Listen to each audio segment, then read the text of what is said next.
العلم نور، العلم نور، العلم نور. الحمد للہ رب العالمین والعاقبۃ للمتقین والصلاة والسلام علی سید الانبیاء والمرسلین اما بعد فاعوذ باللہ من الشیطان الرجیم بسم اللہ الرحمن الرحیم اللہم صلی علی سیدنا و مولانا محمد معدن الجود والکرم وآلہ وبارک وسلم. محترم سامعین ناظرین، آج کی اس مختصر سی ویڈیو میں باطنی آنکھ کھولنے کا وظیفہ آپ تمام دوستوں کی خدمت میں پیش کیا جائے گا. دعا ہے کہ رب تبارک و تعالی ہمیں اس وظیفے کو سمجھنے کی توفیق عطا فرمائے، اور دعا ہے کہ رب تبارک و تعالی ہمیں ہر پل ہر دم نماز پنجگانہ با جماعت ادا کرنے کی توفیق عطا فرمائے. گرامی قدر حضرات، بہت سارے دوست احباب یہ پوچھتے ہیں کہ ہماری خواہش یہ ہے کہ ہماری باطنی آنکھ کھل جائے، تو ایسے کون سے وظیفے ہیں، ایسے کون سے طریقے ہیں کہ جن طریقوں کو استعمال کرتے ہوئے باطنی آنکھ کھل جاتی ہے. محترم سامعین ناظرین، دو باتوں کا سمجھنا بہت ہی زیادہ ضروری ہے. پہلی بات یہ کہ جب آدمی اپنی باطنی آنکھ کو کھول رہا ہوتا ہے تو اس وقت کچھ چیزوں کو دھیان کے اندر رکھنا بہت ضروری ہوتا ہے، کچھ چیزوں کے اوپر توجہ رکھنا بہت ہی زیادہ ضروری ہوتا ہے. اگر دوران عمل یہ چیزیں آدمی توجہ کے اندر نہ رکھے تو پھر عمل بالکل کامیاب نہیں ہوتا. گرامی قدر حضرات، بزرگان دین یہ ارشاد فرماتے ہیں اور صاحب فن اس بارے میں ارشاد فرماتے ہیں کہ جو شخص یہ چاہتا ہو کہ اس کی باطنی آنکھ کھل جائے، اس کو راز و نیاز کی باتیں نظر آنا شروع ہو جائیں، اس کو روحانی مخلوق نظر آنا شروع ہو جائے، یا پھر اس بندے کے سامنے کوئی مریض بیٹھا ہوا ہو اور اس مریض کے اوپر جو روحانی مخلوق ہے، چاہے وہ نیکی والی مخلوق ہے، چاہے وہ شرعی مخلوق ہے، چاہے وہ نیک جنات اس کے اوپر موجود ہیں، چاہے بد جنات اس کے اوپر موجود ہیں، تو وہ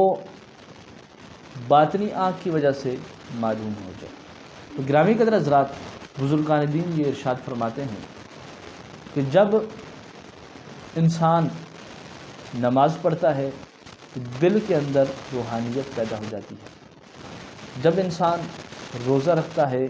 جسم کے اندر روحانیت پیدا ہو جاتی ہے. جب انسان تسبیحات پڑھتا ہے تو زبان کے اندر روحانیت پیدا ہونا شروع ہو جاتی ہے. اسی وجہ سے بزرگان دین یہ ارشاد فرماتے ہیں کہ جب آدمی نیکی کے کاموں کے اندر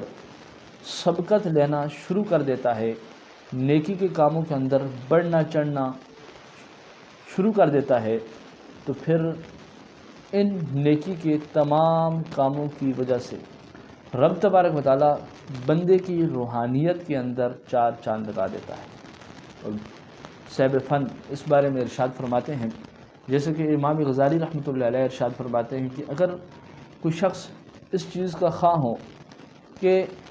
اس بندے کے دل کے اندر نورانی کیفیت کا نزول ہو، تو اسے چاہیے کہ وہ ہر وقت باوضو رہے. جب وضو ٹوٹے تو وہ وضو کر لے. محترم سامعین ناظرین، اسی وجہ سے بزرگان دین نے یہ ارشاد فرمایا کہ جب بندہ مومن وضو کے اندر رہتا ہے اور ہر پل ہر دم اپنے آپ کو وضو کے اندر رکھتا ہے، تو فرشتے بھی اس بندے کے لیے دعا کرتے رہتے ہیں. اور پھر جس بندے کے لیے فرشتے دعا کریں تو رب تبارک و تعالیٰ کی یہ نورانی مخلوق جس شخص کے لیے دعا کرے تو رب تبارک و تعالیٰ ایسی دعا کو مقبول و منظور فرما لیتا ہے. محترم سامعین ناظرین، اسی وجہ سے بزرگان دین نے ارشاد فرمایا، جیسا کہ کشف الاسرار کے اندر بھی یہ بات موجود ہے، کہ جو بندہ اپنی باطنی آنکھ کو کھولنا چاہتا ہو اسے چاہیے کہ سب سے پہلے وہ وضو کی حالت میں رہے، اس کے بعد نماز پنجگانہ با جماعت ادا کرے، نہیں تو وقت کے اندر نماز ادا کرے. پھر اپنے شیخ کے ساتھ نسبت کو مزید گہرا رکھے، کیونکہ جب شیخ کے ساتھ نسبت گہری ہو جاتی ہے، جب شیخ کے ساتھ نسبت بن جاتی ہے، جب شیخ کے ساتھ لگاؤ ہو جاتا ہے، جب دل کو دل کے ساتھ نگاہ ہو جاتی ہے، تو اس وقت جو شیخ کی روحانیت ہوتی ہے وہ بھی مرید کے اندر آنا شروع ہو جاتی ہے. تو فرمایا کہ باطنی آنکھ صرف ایسے نہیں کھل جاتی کہ آدمی کہے کہ میں کوئی وظیفہ پڑھوں گا تو باطنی آنکھ کھل جائے گی، میں 7 دن کا وظیفہ پڑھوں گا، 11 دن کا وظیفہ پڑھوں گا، 40 دن کا چلہ کروں گا، یا 111 دن تک میں اس عمل کو کروں گا تو میری باطنی آنکھ کھل جائے گی۔ فرمایا کہ ایسے نہیں کھلتی۔ محترم سامعین ناظرین، پھر باطنی آنکھ آخر کھلتی کیسی ہے؟ ارشاد فرمایا کہ وضو کی حالت میں جو شخص رہتا ہے اس کی باطنی آنکھ کھل جاتی ہے۔ جو بندہ وقت کے اندر نماز پڑھتا ہے اس کی باطنی آنکھ کھل جاتی ہے۔ فرمایا کہ جو شخص روزے رکھتا ہے اور لگاتار روزے رکھتا ہے، نفلی روزے رکھتا ہے، فرمایا کہ اس کی بھی باطنی آنکھ کھل جاتی ہے۔ لیکن ارشاد فرمایا کہ جب آدمی آٹا گوندھ لیتا ہے، جب آٹا بالکل تیار ہو جاتا ہے تو اس آٹے کو توے کی،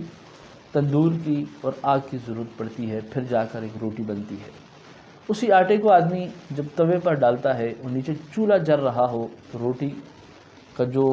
کلر ہے وہ کچھ اور طریقے سے آتا ہے۔ جب تندور کے اندر آدمی روٹی بناتا ہے تو اس روٹی کا کلر کچھ اور طریقے سے آتا ہے۔ محترم سامعین ناظرین، جب آدمی شیخ کے ساتھ نسبت کر لیتا ہے، جب شیخ کے ساتھ تعلق بنا لیتا ہے، اپنے دل کو شیخ کے دل کے ساتھ مضبوطی کے ساتھ جما لیتا ہے تو پھر روٹی کی طرح رنگ آنا شروع ہو جاتے ہیں۔ وہ روٹی چاہے توے کی ہو، تندور کی ہو، وہ پیٹ بھرتی ہے۔ تو ٹھیک اس طریقے سے جس رنگ کے ساتھ آدمی شیخ کے ساتھ نسبت کر لے،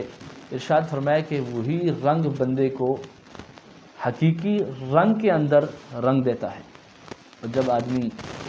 تصور شیخ کے ساتھ اپنے آپ کو رنگ لیتا ہے تو پھر ارشاد فرمایا کہ وہی بندہ باطنی آنکھ کو اوپن کروا لیتا ہے، اس بندے کی باطنی آنکھ کھل جاتی ہے۔ ان تمام چیزوں کے بعد، باوضو رہنے کے بعد، نماز با جماعت ادا کرنے کے بعد، ہفتے میں کم سے کم 3 روزے رکھنے کے بعد، جب آدمی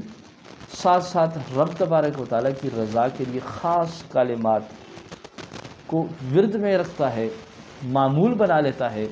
تو ارشاد فرمایا کہ ان کلمات کی برکت سے رب تبارک و تعالیٰ بندے کے اوپر مزید فضل و کرم فرما دیتا ہے۔ اور جب مزید فضل و کرم ہوتا ہے تو اس وقت بندے کی آہستہ آہستہ باطنی آنکھ کھلنا شروع ہو جاتی ہے۔ تو وہ کون سے ایسے کلمات ہیں جن کلمات کو پڑھنے سے رب تبارک و تعالیٰ باطنی چیزوں کو ظاہری طور پر بندے کے سامنے لے کر آ جاتا ہے؟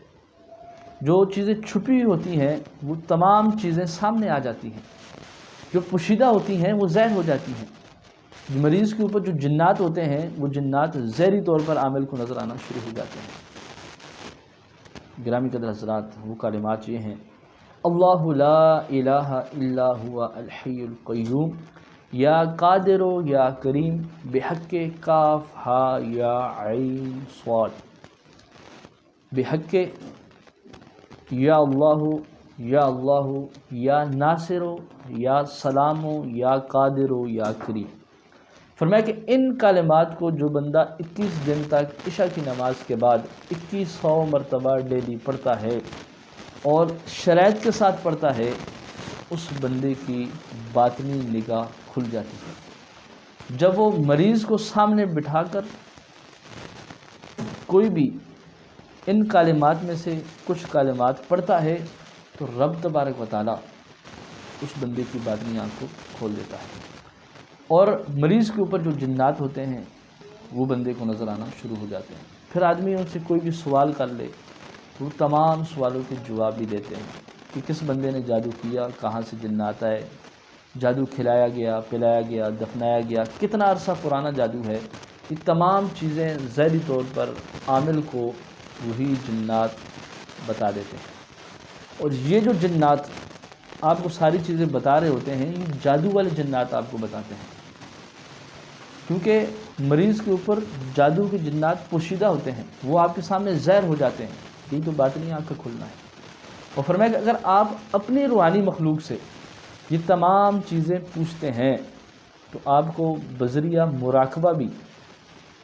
یہ تمام کی تمام چیزیں جو مریض کے ساتھ پیش آ رہی ہوتی ہیں وہ بتا دیتے ہیں۔ ارشاد فرمایا کہ جب آدمی اس وظیفے کا عامل بن جاتا ہے، جب اس وظیفے کو آدمی کر لیتا ہے، تو پھر رب تبارک و تعالیٰ کی اس کے علاوہ اور بھی جو روحانی مخلوق ہے اس بندے کو اس کے کاموں کے اندر مدد کرنا شروع کر دیتی ہے، اور حتیٰ کہ جتنے بھی مریض، جناتی مریض دن میں آ جائیں، ارشاد فرمایا کہ ان مریضوں کو جیسے جیسے آپ اس ورد کے ذریعے دیکھیں گے، یہ ورد ان مریضوں کے اوپر آپ پڑھیں گے یا ان کے مریض کے دونوں کانوں کے اندر آپ دم کریں گے، ارشاد فرمایا کہ وہی مریض کی ساری چیزیں شری جنات آپ سے گفتگو کریں گے کہ ہمیں کس نے بھیجا ہے، کون سے جادوگر نے بھیجا ہے، کس کے ذریعے سے اس بندے کے اوپر جادو کروایا گیا ہے، اور اس جادو کے کاٹ کا کیا طریقہ ہے، حتیٰ کہ یہ چیزیں بھی وہ شرعی چیزیں آپ کو بتا دیتی ہیں۔ تو محترم سامعین ناظرین، جو آپ کے ساتھ روحانی مخلوق ہوگی وہی روحانی مخلوق آپ کے تمام کاموں میں مدد کرے گی۔ وہ روحانی مخلوق جب آپ یہ عرض کریں گے کہ اے اللہ کی نورانی مخلوق، اس مریض کے اوپر جو بھی شرعی جنات ہیں اگر یہ مان جاتے ہیں کہ یہ واپسی چلے جائیں گے، اس کے بعد مریض کو تنگ نہیں کریں گے، تو پھر ان کو واپسی بھیج دو اور مریض کو رب کے کرم کے ساتھ ٹھیک کر دو۔ تو گرامی قدر حضرات، ساری طاقتیں اللہ رب العزت کی ہیں، یہی ہمارا عقیدہ ہے۔ تو وہ روحانی مخلوق رب کی طاقت سے، رب کے کرم سے، رب کے فضل سے اس مریض کو ٹھیک کر دیتی ہے، یا پھر عامل کچھ کلمات سے دم کر کے دے دیتا ہے، کچھ نیک تعویذ بنا کے دے دیتا ہے، کچھ پانی وغیرہ دم کر دیتا ہے، اس کی برکت سے رب تبارک و تعالیٰ مریض کو شفائے کاملہ عطا فرما دیتا ہے۔ محترم سامعین ناظرین، اس ویڈیو کے اندر اگر آپ کو کوئی بھی سوال نظر آئے تو آپ نیچے کمنٹس کے اندر وہ سوال پوچھ سکتے ہیں، یا ڈائریکٹ ہمارے واٹس ایپ کے اوپر آپ سوال کر سکتے ہیں، انشاءاللہ آپ کو تسلی بخش جواب دیا جائے گا۔ یا پرنٹڈ آپ کو یہ وظیفہ چاہیے، یعنی لکھا لکھایا آپ کو وظیفہ چاہیے، تو وہ وظیفہ آپ کو واٹس ایپ پر مل سکتا ہے۔ اگر آپ ہماری نگرانی کے اندر یہ وظیفہ کرنا چاہتے ہیں اور فی سبیل اللہ بغیر ہدیے، بغیر صدقے، بغیر نذرانے کے آپ اس عمل کو کرنا چاہتے ہیں تو آپ واٹس ایپ پر رابطہ کر سکتے ہیں۔ دعا میں یاد رکھیے۔ السلام علیکم ورحمۃ اللہ وبرکاتہ۔